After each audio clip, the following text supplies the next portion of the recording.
Good evening, good afternoon, and good morning. Buenas noches, buenas tardes y buenos días. Bienvenidos de nuevo a Demolishing Political Myths.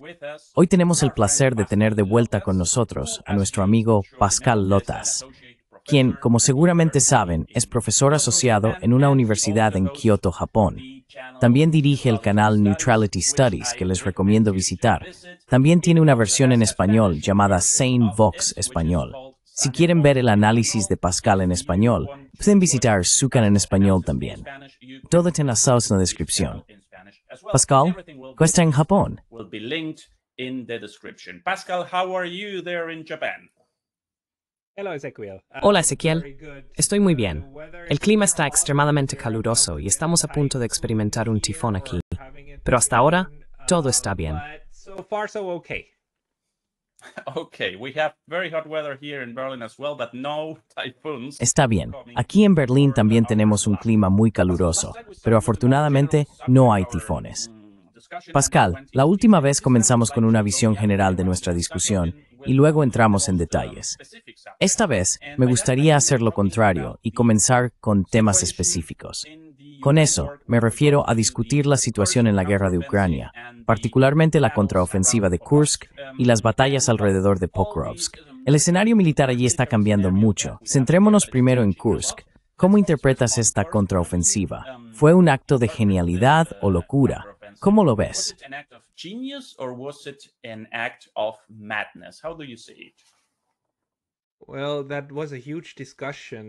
Eso ha sido una gran discusión desde que comenzó hace unas 3 semanas, o casi un mes. Inicialmente, parecía una locura, porque parecía algo que los rusos no esperaban. Luego, surgió una discusión, especialmente en las redes sociales, cuestionando si podría haber sido una trampa rusa. Algunos especularon que los rusos querían que los ucranianos hicieran eso, y mantuvieron sus defensas deliberadamente débiles, para atar a los ucranianos dentro de su territorio. Sin embargo, para mí es poco probable. Sería extraño porque Vladimir Putin y toda la narrativa rusa en los últimos años se han centrado en crear seguridad para su propio pueblo.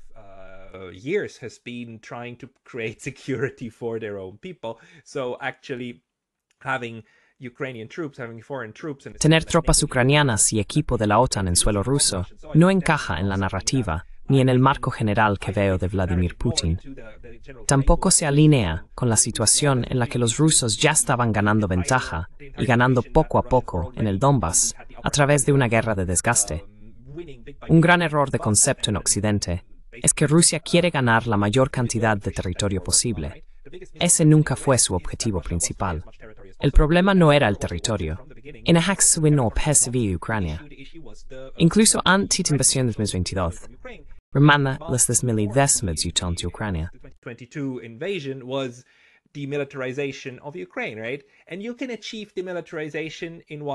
Puedes lograr la desmilitarización de dos maneras, ya sea a través de un acuerdo político o militarmente.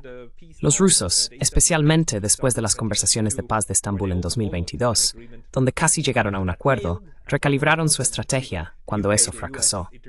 Después de que Boris Johnson, el Reino Unido y los Estados Unidos intervinieron y aconsejaron no hacer un trato, los rusos cambiaron su enfoque. Inicialmente, su estrategia era presionar a Ucrania para llegar a un acuerdo rápido. Cuando eso falló, tuvieron que reorganizar todo su ejército y estructura de movilización. Luego cambiaron a una guerra de desgaste, con el objetivo de destruir tanto equipo ucraniano y de la OTAN como fuera posible, e infligir grandes pérdidas a las fuerzas ucranianas.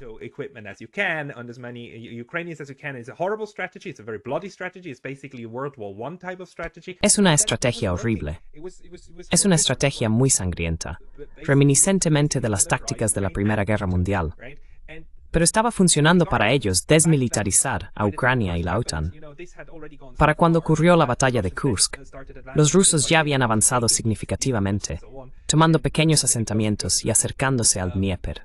La idea de atraer a los ucranianos a una trampa dentro de Rusia me parece inconcebible. Tal vez al final resulte haber sido una trampa, pero no creo que lo fuera. Creo que fue más un acto desesperado por parte del mando militar ucraniano y, en última instancia, del presidente Zelensky, quien tuvo que aprobarlo. Muchos comentaristas, especialmente en YouTube y redes sociales, coinciden en que la idea era tomar la ciudad de Kursk y la planta de energía nuclear para usarla como moneda de cambio con los rusos.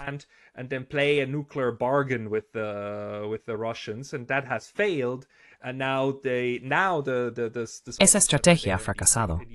Ahora, los soldados en estos densos bosques están esencialmente atrapados y Ucrania tiene que apoyarlos.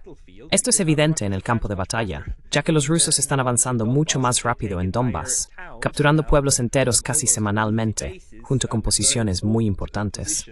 Parece estar resultando significativamente contraproducente para Ucrania. Sin embargo, la narrativa en los medios occidentales es que esto es una gran vergüenza para los rusos y Vladimir Putin.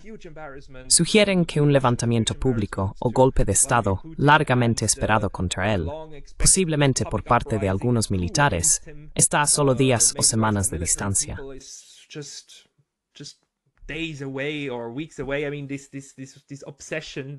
Quiero decir, Occidente tiene una obsesión con el cambio de régimen, de una forma u otra. Pero para mí, parece que esto solo empeora la situación.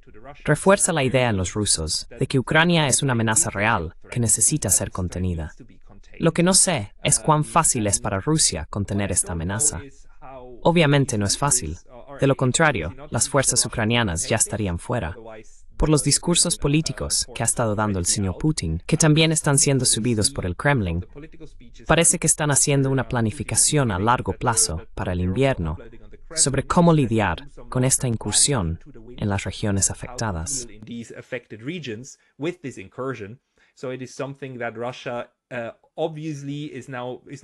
Rusia está ahora haciendo planificación operativa para lidiar con esta situación con el tiempo. Lo que eso significa para la fuerza de su ejército, no puedo decirlo con certeza. Parece ser difícil para Rusia manejarlo, probablemente debido al terreno y los bosques. Los soldados ucranianos están operando en grupos pequeños y dispersos, en un área grande. Esto hace que sea difícil para Rusia contenerlos, porque pueden esconderse en cualquier lugar. Esa es mi suposición. Pero no soy un experto militar. But I'm not a military expert. So. Yeah, I completely agree with you on this. I think the Kursk. Estoy completamente de acuerdo contigo en esto. Creo que la contraofensiva de Kursk fue un resultado de la desesperación ante una derrota inminente. No tenía ningún sentido militar, excepto por el objetivo oculto de intentar capturar la planta nuclear central de Kursk. Si lo pensamos, este es un objetivo militar tan loco que ni siquiera se atreven a admitirlo abiertamente. Independientemente de esto, la fallida contraofensiva fue reconocida por el propio Sersky cuando dijo hace unos días que no estaba funcionando como esperaban. Antes de que esto comenzara, seguramente recordarás que Ucrania había comenzado a mostrar algunos signos de disposición a negociar. Predisposition towards a negotiation. There were some sayings. Hubo declaraciones de Zelensky sobre la posibilidad de iniciar negociaciones sin el apoyo ruso y devolver el antiguo territorio ucraniano. Incluso mencionó la posibilidad de un referéndum sobre la concesión de territorio en nombre de la paz. También estuvo la Cumbre de Paz Suiza, que fue un desastre en muchos aspectos. Sin embargo, demostró a Ucrania que Rusia necesitaba participar en cualquier futura cumbre de paz. Y ahora, de repente, tenemos esta situación. ¿Cómo interpretamos eso políticamente? Cuando parece que te estás acercando a un acuerdo de paz, de repente hay una provocación que naturalmente llevará a Rusia a rechazar cualquier posible negociación ahora.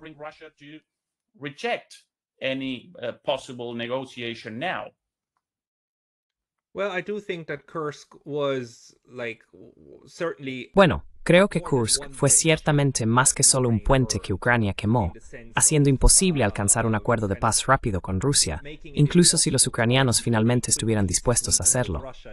Todos en Occidente siguen diciendo que son los rusos quienes no quieren negociar. Pero eso no es cierto. Los rusos han señalado desde el primer día que están dispuestos a negociar. Son los ucranianos quienes tienen un decreto presidencial firmado por el señor Zelensky después de los acuerdos fallidos en Estambul. Este decreto prohíbe al presidente de Ucrania negociar con el presidente de Rusia mientras ese presidente sea Vladimir Putin.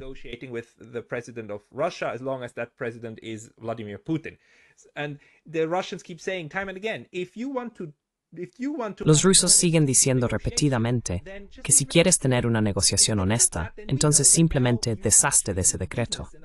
Si haces eso, entonces sabemos que realmente vas en serio. Hasta que lo hagas, sabemos que no dices realmente lo que piensas.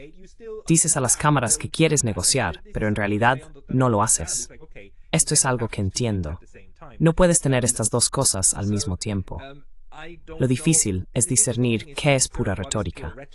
Gran parte de esta guerra, tal vez el 80 o 90% de lo que hemos visto en los medios, especialmente en Occidente, pero también en Rusia, es retórica. Está destinada a formar opiniones de apoyo para cada lado respectivo.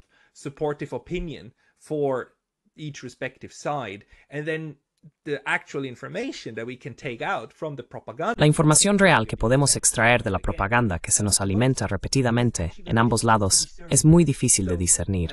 Sin embargo, este decreto es definitivamente un obstáculo. Tu pregunta era sobre Kursk. Sí, ciertamente quemó puentes. Estoy seguro de que Vladimir Putin y los rusos en general ahora están menos dispuestos a negociar o cambiarán lo que quieren a cambio del cese de hostilidades. Es realmente triste, pero estamos de vuelta en este momento clausewitziano, donde la guerra es la extensión de la política por otros medios. Clausewitzian moment where war is the extension of politics by other means. So right now the question is, will the Ukrainians have some... Entonces, ahora mismo, la pregunta es, ¿tendrán los ucranianos algo que ofrecer a los rusos para que los rusos acepten dejar de bombardear a cambio de algo? Es realmente triste que estemos en este punto, pero esa es la realidad. Estoy seguro de que la disposición a dejar de intentar destruir la capacidad militar de Ucrania es ahora menor que antes. Al mismo tiempo, debo decir que Kursk fue obviamente un error político, incluso si fue uno tonto. Nunca se pretendió permitir que Ucrania y la OTAN avanzaran hasta Moscú, removieran a Putin del Kremlin o que él tuviera un final como el de Hitler. Or have him shoot himself the way Hitler shot himself, right? That was not the point. Ese no era el punto. Cualquiera que fuera su intención, buscaban algo político, tener una moneda de cambio. En la guerra, cada lado intenta sorprender al otro. En cierto sentido, todo vale en el amor y la guerra. La estrategia y el objetivo político probablemente fracasaron, pero entiendo que los ucranianos podrían pensar, en algún momento, devolvámosles el golpe de la misma manera que nos lo hicieron a nosotros. Lo que complica esto es que no podría haberse hecho sin la aprobación de los estadounidenses y la OTAN. Así que no son solo los ucranianos decidiendo contraatacar. La OTAN también acordó entrar en Rusia. Rusia interpretará la participación de la OTAN a un nivel completamente diferente en comparación con solo los ucranianos. Si fueran solo los ucranianos, sería una historia diferente.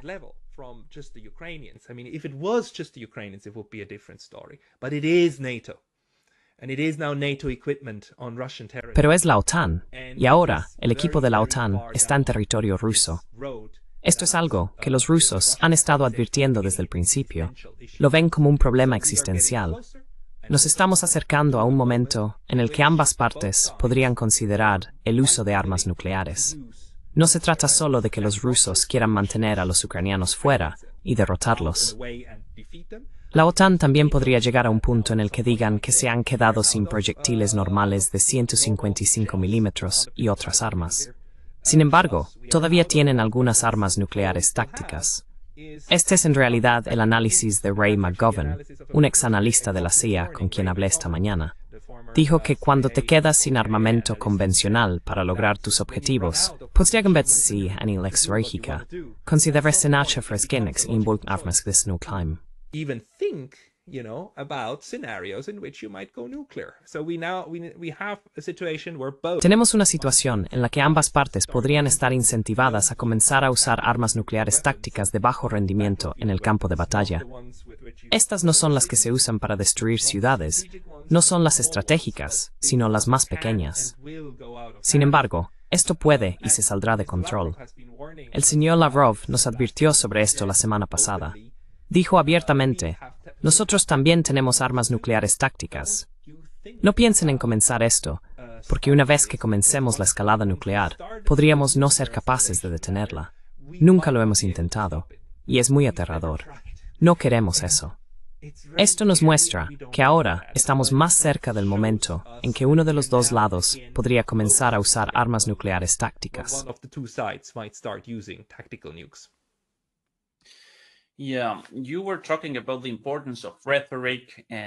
Sí, hablaba sobre la importancia de la retórica y las narrativas en esta guerra.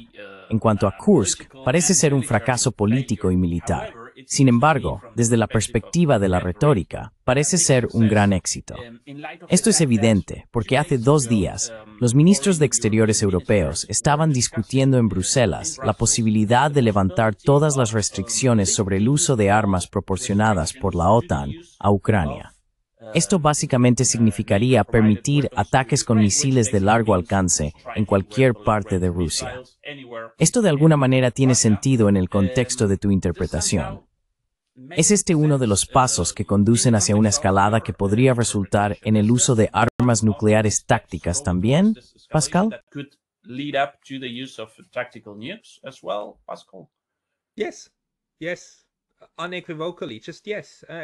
Sí, inequívocamente, solo sí. Este juego de escalada es como una espiral. Solo empeora, y la espiral sigue girando. Las personas que están trabajando en ello nos dicen que todo está bien. No te preocupes, está bajo control. Los adultos están en la sala. Afirman saber lo que los rusos pueden hacer. Dicen que pueden ver directamente en la mente de Vladimir Putin, entendiendo exactamente cómo funciona. Creen que si atacamos a los rusos en su tierra natal, el pueblo ruso se rebelará y será derrocado. No sé si estas personas están locas, si creen sus propias mentiras, o si simplemente son insensatas, pero son altamente peligrosas. But these people are highly dangerous, and the problem is that we have enough of these people, probably all three, combined. El problema es que tenemos demasiadas de estas personas, posiblemente de los 3 tipos, en posiciones de responsabilidad. Siguen trabajando en girar esa espiral, acercándonos al abismo nuclear. En el momento en que se usen armas atómicas, gritarán a todo pulmón, se los dijimos, son malvados. O si disparan primero, dirán, se los dijimos, se lo merecían. Constantemente fingen que nunca se han equivocado, que lo saben todo y que el camino a seguir está claro. Pero luego cambian el camino, según su interpretación actual, y ajustan la interpretación sobre la marcha. Hemos visto esto varias veces cuando la narrativa tuvo que cambiar. As they go ahead, we've seen that several times when the narrative had to change, and then they try to make you. Y luego intentan hacerte olvidar que hasta hace unas 2 semanas la narrativa era completamente diferente. Es realmente distópico. El mejor ejemplo es lo que sucedió con el presidente de los Estados Unidos. Hasta hace 2 meses, Joseph Biden estaba en la portada de todos los periódicos en Occidente. Se le describía como el favorito y la mejor opción. Luego la narrativa cambió. En 3 semanas, él desaparece y Kamala Harris está dentro. Nos dicen que siempre su sucesor probablemente se portasora de la antorcha. Es absolutamente fascinante. Hacen lo mismo con esta guerra. It's absolutely fascinating, and they do the same with this war. El control de la narrativa no es una conspiración o un pequeño grupo de élites. Son los periódicos y los medios de comunicación en Occidente que comienzan a moverse al unísono. Incluso si se sorprenden durante una semana o dos por algo, al final se alinean con la nueva narrativa, como un banco de peces nadando en una dirección. Esto es extremadamente peligroso, porque las personas que están escalando esta guerra todavía están allí. Solo tenemos a unas pocas personas, como el señor Orbán o los líderes de Eslovaquia, que intentan oponerse a esto. Pero se puede ver cuán rápidamente la ola los supera. Incluso alguien, como el primer ministro de Hungría, no es capaz de contener esta ola de locura. Europa está en su control, al igual que una buena parte de los Estados Unidos. Yeah, we also see this change of narrative in Sí, también vemos este cambio de narrativa en la propuesta de levantar todas las restricciones sobre el uso de armas. Inicialmente se suponía que esta era una guerra defensiva para Ucrania y la OTAN. Ahora estamos viendo ataques en territorio ruso y hay llamados para ataques de largo alcance. Hace solo 3 o 4 semanas, esta era una guerra defensiva. Ahora es de alguna manera una guerra defensiva ofensiva. La situación cambia muy rápidamente en ese sentido. Analicemos posibles escenarios, Pascal. Let's analyze possible future scenarios, Pascal. Let's say that somehow this Ukraine war. Digamos que de alguna manera esta guerra en Ucrania termina sin el uso de armas nucleares, sin una guerra nuclear a gran escala.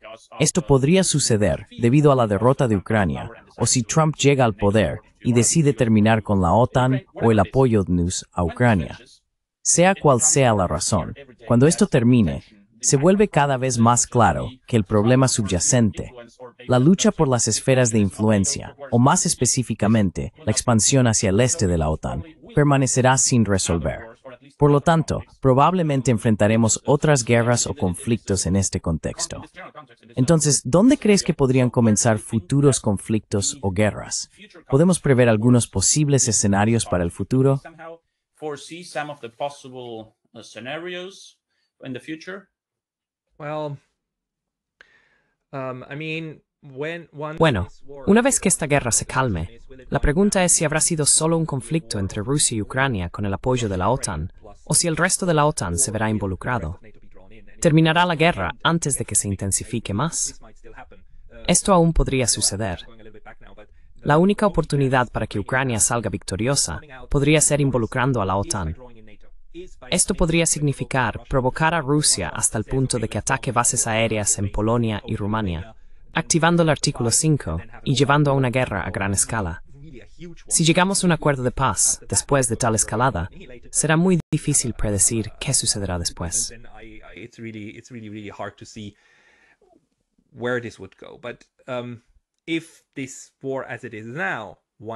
Si esta guerra se reduce sin escalar a un conflicto directo con la OTAN, y la distribución del poder en Europa permanece en gran medida sin cambios, podríamos ver a Ucrania dividida. Todo al este del Dnieper podría estar bajo control ruso, mientras que el oeste se convierte en una Ucrania reducida aliada con la OTAN.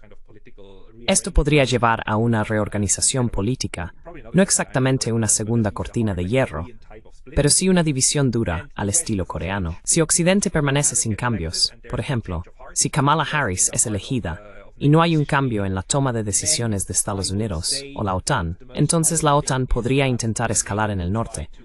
Tienen un potencial significativo allí y están trabajando con Finlandia, Suecia y Noruega. Hay nuevos acuerdos de bases, con Finlandia obteniendo 15 bases militares estadounidenses y Suecia 17. O quizás al revés, pero esencialmente es lo mismo. I think the other way around, but it's the same, yeah. The other way around, but it's the same. It's like 30 new military bases, over 30 new military. Son más de 30 nuevas bases militares en Escandinavia. Noruega está ampliando sus acuerdos con Estados Unidos y está estacionando nuevos tipos de armas. Se puede ver cómo Escandinavia se está convirtiendo en algo que, si yo estuviera sentado en San Petersburgo, me preocuparía enormemente. Estaría muy preocupado por esto, especialmente considerando que la frontera entre Finlandia y Rusia es mayormente bosque. Es una frontera muy difícil de defender si la gente comienza a cruzarla de repente, similar a cómo los soldados ucranianos pudieron cruzar la frontera con Kursk.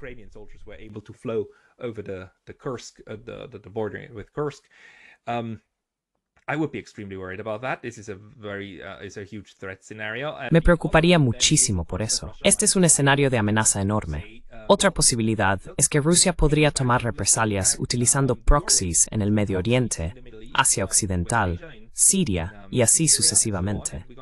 Podrían intentar expulsar la influencia occidental y apoyar a los iraníes tanto como sea posible para eliminar las bases militares allí.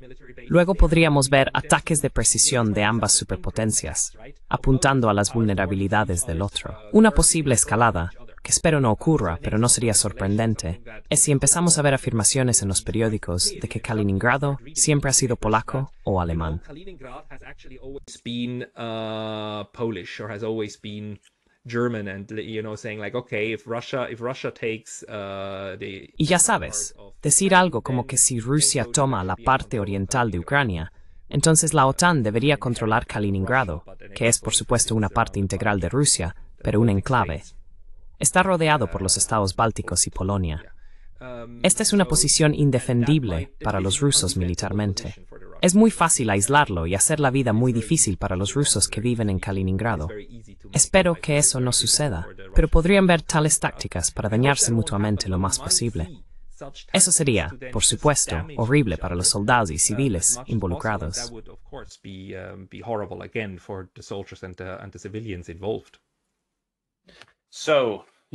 Entonces, ilista primeiro, segundo milenio, y tercero, la Sporobaitiris y Polonio.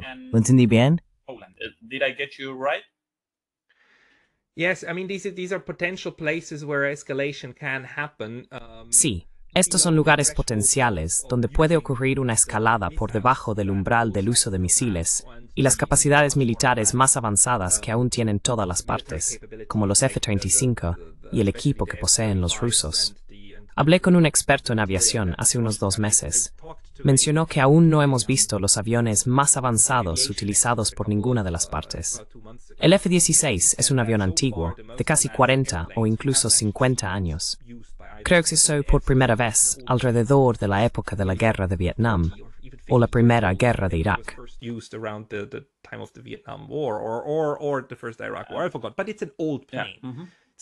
Olvidé los detalles exactos, pero es un avión antiguo. No es nuevo, pero es poderoso. Ambos lados tienen tecnologías más nuevas. Lo que hemos visto es que ninguno de los dos lados ha utilizado estas tecnologías avanzadas, porque no quieren revelar sus capacidades, a menos que sea necesario. Por lo tanto, el potencial de escalada sigue existiendo, incluso para combates directos.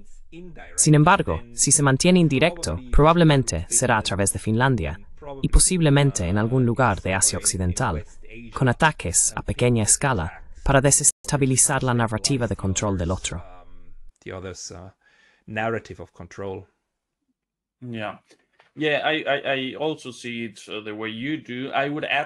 Sí, yo también lo veo como tú.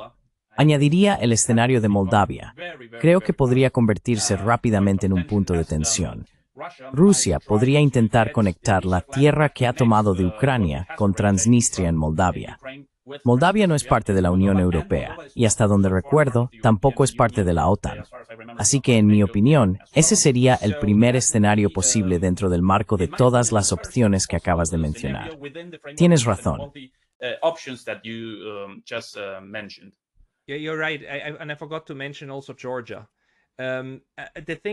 También olvidé mencionar a Georgia.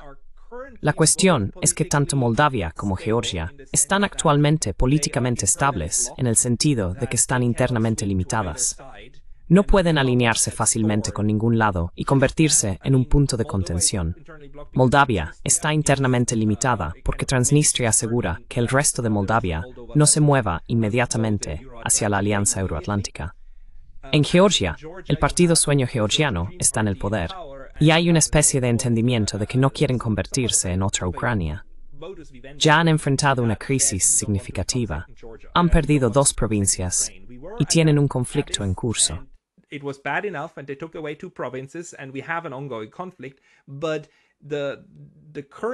Pero la distribución actual del poder es tal que no quieren una escalada con Rusia mientras no tienen relaciones diplomáticas con Rusia.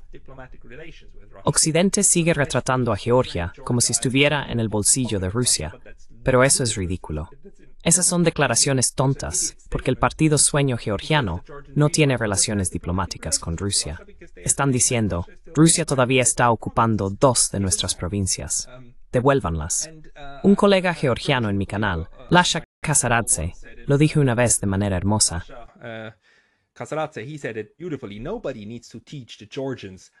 Nadie necesita enseñar a los georgianos a no gustar de los rusos. Los georgianos tienen buenas razones para no ser amistosos con ellos. Sin embargo, tienen un acuerdo de trabajo. La esperanza es que este acuerdo mejore y conduzca a la reconciliación. Esa es mi esperanza. La esperanza de Lasha y la esperanza de muchas personas en Georgia. Supongo que también es la esperanza de algunos en Rusia, porque sería el mejor escenario, hacer más amigos. Pero la Unión Europea y la OTAN están tratando activamente de evitar que esto suceda, porque preferirían que ya fuera un segundo frente. Because they would love Georgia to be a second front. They would love them to help more. And they told Georgia. Les encantaría que ayudaran más, y se lo han dicho a Georgia. Dijeron, su ley de ONG nos está manteniendo fuera de su país y dificultando que influenciemos su proceso político. Eso es horrible. Es una ley prorrusa. Georgia tendrá elecciones en 2 meses, el 26 de octubre. Según mi colega allí, la narrativa mediática dentro de Georgia está en gran medida dominada por mensajes pro-OTAN, sugiriendo que solo la OTAN sobre esperanza y que necesitan crecer miembros. Esto es similar a la retórica que contribuyó a la guerra en Ucrania. Mucho dependerá de lo que suceda allí. So a lot will depend on what happens there, and we've seen that there were attempts. Y hemos visto que hubo intentos, especialmente durante las discusiones de la campaña de la ley de ONG hace 2 o 3 meses, de revoluciones de color. Sin embargo, no pueden ganar mucho impulso, porque el apoyo no está presente en la calle. Estoy bastante seguro de que los expertos en Occidente, principalmente en los Estados Unidos, que se han vuelto muy hábiles en orquestar revoluciones de color, están haciendo todo lo posible para apoyar los movimientos clandestinos que ya tienen. La actual presidenta de Georgia es una figura decorativa. Ella no está a cargo, sino que sirve como representante del Estado. En ese sentido, es algo así como la presidenta de Alemania. More or less the same. The head of state, but not the head of government, and she is La jefa de Estado, pero no la jefa de gobierno, está completamente en el bolsillo de los transatlanticistas. Se puede ver cómo podría ser preparada para asumir el liderazgo del Estado. Ya está siendo glorificada en Occidente. Hay figuras en su lugar, y esta podría ser la dirección que tome Georgia. Espero que no sea así, porque la reconciliación con Rusia y un acuerdo de trabajo con la Unión Europea para tener relaciones económicas con ambos sería lo mejor para ese país y la reconciliación europea. Sin embargo, podría convertirse en un punto de conflicto, y uno muy importante.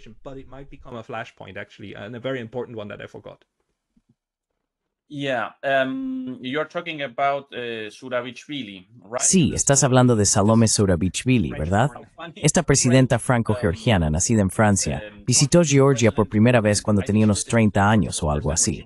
Hasta ahora su gobierno y la posición de Georgia, estoy de acuerdo contigo, han sido antirrusos pero no imprudentes. Han evitado una confrontación directa. También añadiría a Armenia como un posible escenario. Pashinyan está haciendo todo lo posible para cortar el vínculo histórico entre Armenia y Rusia, así como con la Unión Soviética en el pasado, y llevar a Armenia a manos de Occidente. Bringing Armenia into the hands of the West. This would be dangerous as well because in all the scenarios. Esto también sería peligroso, porque en todos estos escenarios, Georgia, Armenia, Moldavia, podríamos tener una guerra similar a la de Ucrania, sin necesidad de una confrontación directa con un país de la OTAN. Creo que estos escenarios podrían ocurrir antes que los que describiste respecto a Finlandia, los países bálticos y Polonia.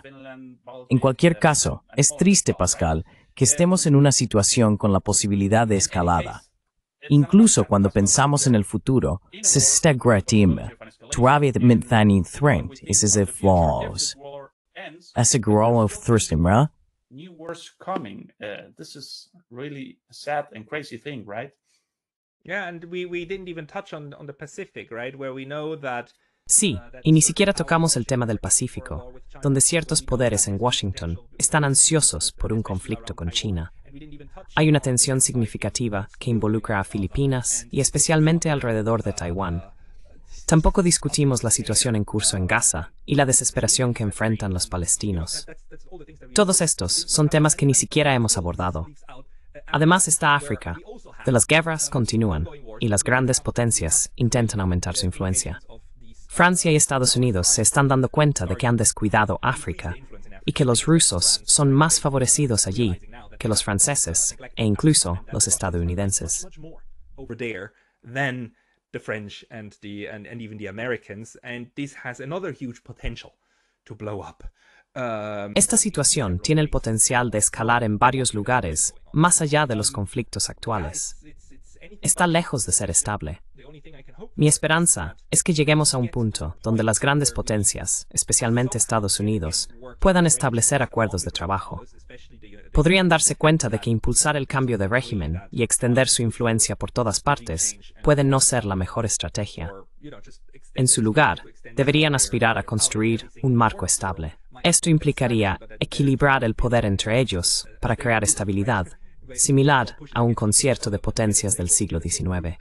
En tal escenario, podría haber pequeñas guerras y conflictos, pero al menos podríamos evitar los mayores. Wars and conflicts going, but we can at least avert the big ones. And don't get me wrong, at the moment we haven't had the big one yet. Y no me malinterpreten, por el momento no hemos tenido un conflicto mayor todavía. Todavía estamos trabajando para evitar que los conflictos menores escalen a mayores. Sin embargo, incluso estos conflictos menores están causando actualmente cientos de miles de muertes, posiblemente alcanzando los pocos millones. Esta situación podría empeorar, y espero que no lo haga. Por eso necesitamos estabilizar la situación a través de la diplomacia. No puedo entender por qué nosotros, los europeos, no trabajamos más en esto. Es como si estuviéramos atrapados en una prisión mental donde las narrativas lo son todo. El realismo, que es crucial para resolver y prevenir intercambios nucleares, parece menos importante que mantener estas narrativas. Esto me vuelve loco.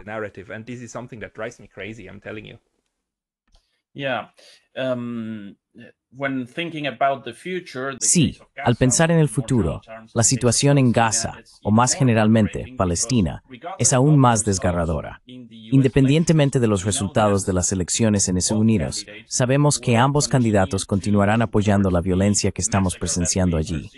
Probablemente sea la única cosa en la que están de acuerdo, este apoyo interminable e ilimitado a las acciones que está cometiendo Israel. En cuanto a Ucrania y China, parece haber algunas diferencias entre los dos candidatos. Hablamos un poco sobre esto en nuestra última discusión, pero algunas cosas han cambiado desde entonces.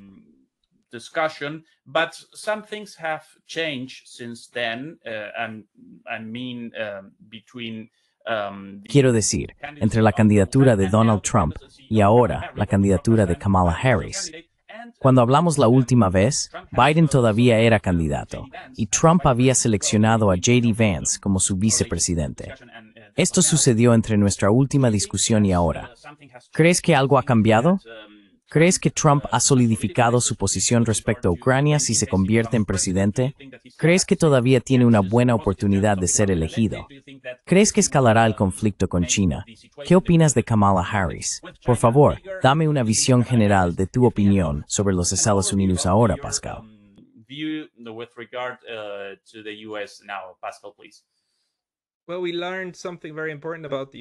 Bueno, aprendimos algo muy importante sobre los Estados Unidos recientemente, y es lo fácil que es para el liderazgo del Partido Demócrata cambiar la figura principal, el presidente de los Estados Unidos. Joe Biden no quería irse. Lo dejó claro varias veces. Sin embargo, fue reemplazado de todos modos. Fue reemplazado por su vicepresidenta, lo cual es una elección directa. Habría sido muy difícil pasar por alto a Kamala Harris, porque podría haber sido muy disruptiva si hubiera querido. Por otro lado, Kamala Harris es bastante débil. Nunca ha tenido un tiempo significativo en el centro de atención.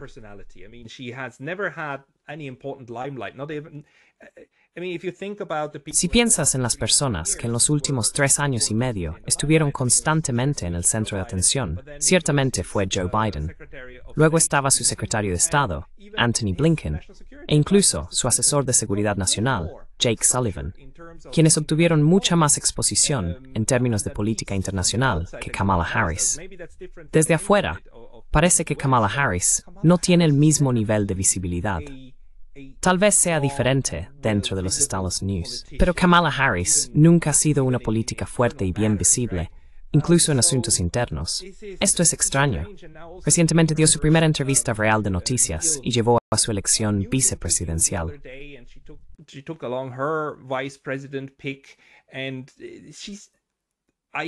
No puedo imaginar que ella tenga una personalidad fuerte. Parece ser alguien a quien es fácil guiar por el camino que la dirección del Partido Demócrata quiere que siga. Si es reelegida, probablemente será el mismo grupo de personas que continuará ocupando sus posiciones en la Casa Blanca. Podrías ver 2 o 3 cambios, y habrá un nuevo gabinete, pero las personas debajo seguirán siendo las mismas. No preveo ningún cambio significativo en la política exterior de Smells. Por cambio significativo, habría respecto a Ucrania, China o Gaza. Probablemente cambios antes. Las cosas simplemente continúan esta.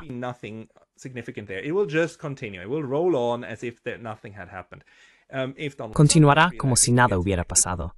Si Donald Trump es elegido, entonces creo que es una historia diferente. La gran pregunta es, ¿a quién elegiría como su vicepresidente? La última vez que fue elegido tenía objetivos similares, pero luego eligió a Mike Pompeo como su secretario de Estado. Mike Pompeo es uno de los peores neoconservadores que te puedas imaginar, ¿verdad? No hay diferencia entre Pompeo y Blinken. Pertenecen al mismo grupo de personas con la misma mentalidad. Llenó su gabinete con las peores criaturas del pantano, incluyendo a John Bolton. Realmente, las personas más beligerantes que Washington tiene para ofrecer.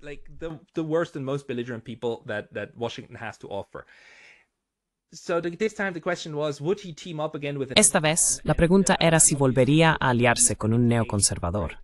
Una elección obvia habría sido Nikki Haley, ¿verdad? Ella ya fue su embajadora ante la ONU cuando él estaba en el cargo, y fue una fuerte contendiente contra él, básicamente la última en pie. Siendo mujer, habría cumplido con muchos requisitos y mantenido al lado neoconservador del Partido Republicano, algo cercano a él. Pero eligió lo contrario. Eligió a Mike Vance, quien en realidad tiene un enfoque muy sensato hacia la política exterior, excepto por su postura sobre Gaza. Except for actually on Gaza, I don't know. I just know Trump is on Gaza. No lo sé. Solo sé que Trump es tan belicista y pro-Israel en Gaza como lo es Kamala Harris. Sin embargo, en otros escenarios, parece que este equipo está más dispuesto a tener un arreglo de trabajo, aunque no amistoso, con los rusos y los chinos. Pero nuevamente, hasta que veamos quién más es nombrado como secretario de Estado y los jefes de los diferentes ministerios, no podemos estar seguros. Parece que Trump entiende mucho mejor ahora los mecanismos internos de Washington, 8 o 10 años desde que entró por primera vez en la arena política.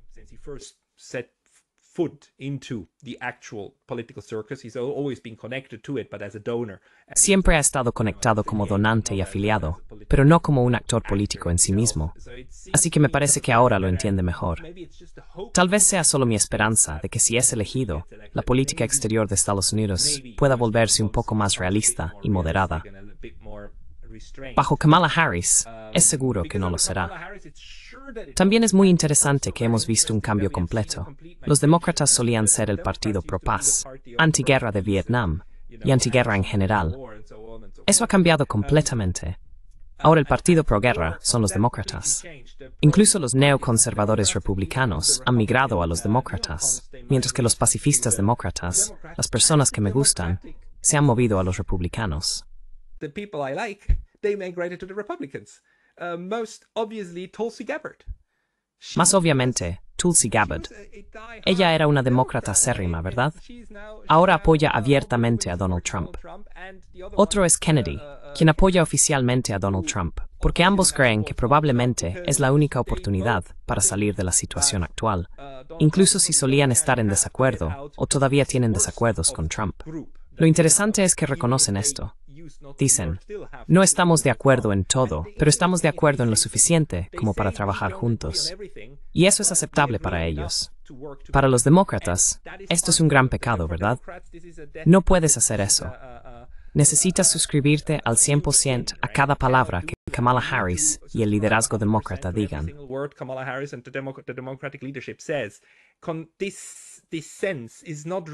Esta mentalidad ya no está realmente permitida dentro de los demócratas, al menos no a un nivel útil.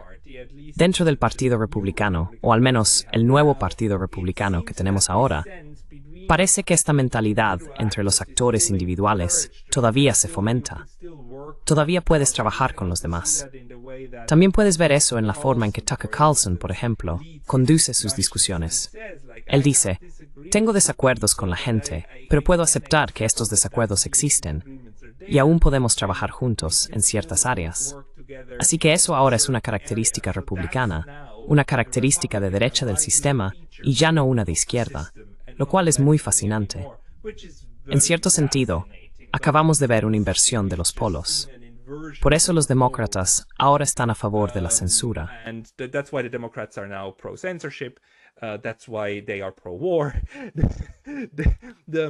Por eso están a favor de la guerra.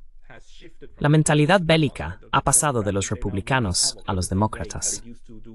Ahora están causando disturbios de la misma manera que los republicanos lo hicieron hace 40 o 45 años.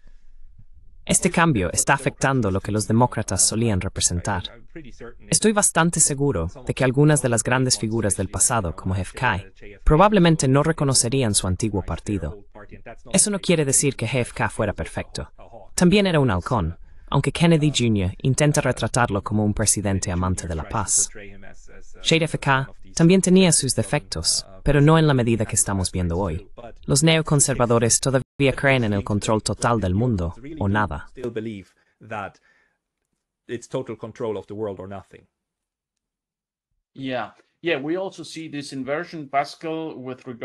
Sí, también vemos esta inversión, Pascal, con respecto a una agenda amigable para la clase trabajadora.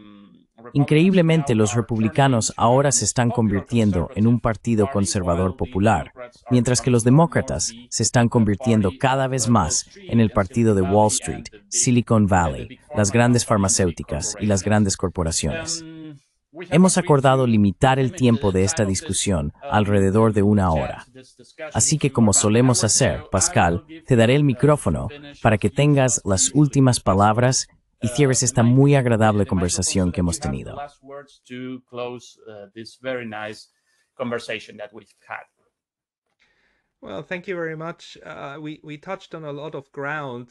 Muchas gracias. Cubrimos mucho terreno. Una cosa que me gustaría añadir es que también hay buenas razones para tener esperanza. No todo es pesimismo. No sabemos a dónde nos llevarán estas fuerzas políticas en los Estados Unidos y Europa, pero también hay contrarreacciones. En Suiza, hay personas trabajando en una iniciativa de neutralidad. En Georgia, hay esfuerzos hacia la reconciliación con Rusia. Víctor Orbán, a pesar de mi fuerte desacuerdo con sus políticas de inmigración, es uno de los últimos grandes estadistas de paz en Europa. Nunca pensé que diría eso, pero si intenta ayudar a evitar una tercera guerra mundial, entonces trabajaré con cualquiera que lo haga.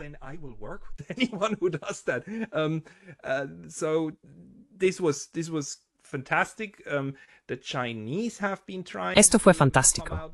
Los chinos han estado tratando de idear formas de volver a la paz. El sudeste asiático está observando de cerca lo que sucede en Europa y han decidido que nunca quieren ser como la UE.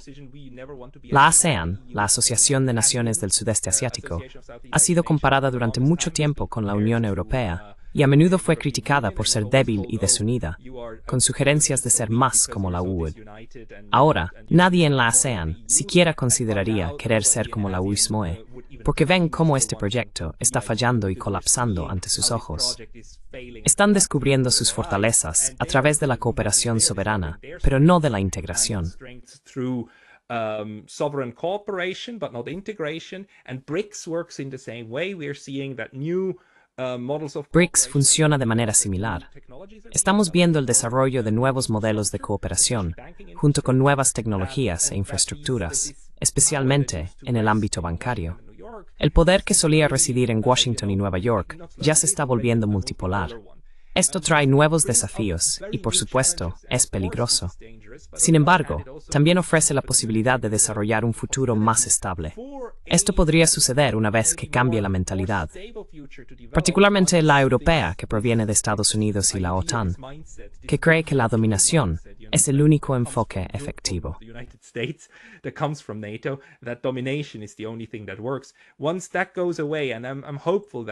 Una vez que esa mentalidad se desvanezca, y tengo la esperanza de que gradualmente disminuya con el tiempo, todavía tomará décadas. Pero espero que desaparezca una vez que se asiente la realidad de que tenemos estos otros centros de poder, y están aquí para quedarse. No puedes simplemente desear que desaparezcan o cambiarlos a través de un cambio de régimen. No creo que eso funcione. Así que, en cierto sentido, necesitamos esperar que las cosas mejoren e intentar, dentro de nuestros propios espacios medios, empujar a la dirección correcta. Debemos esperar que juntos podamos crear una ola más grande que la ola de la insensatez. Thied.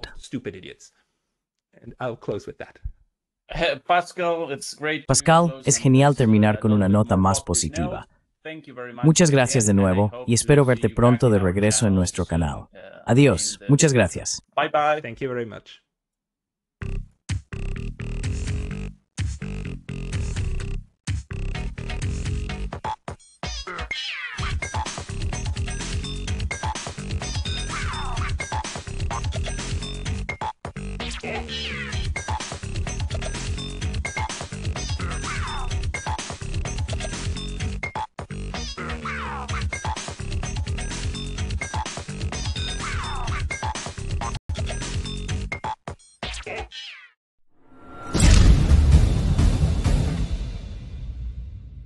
Si valoras nuestras traducciones, por favor considera apoyarnos en Patreon.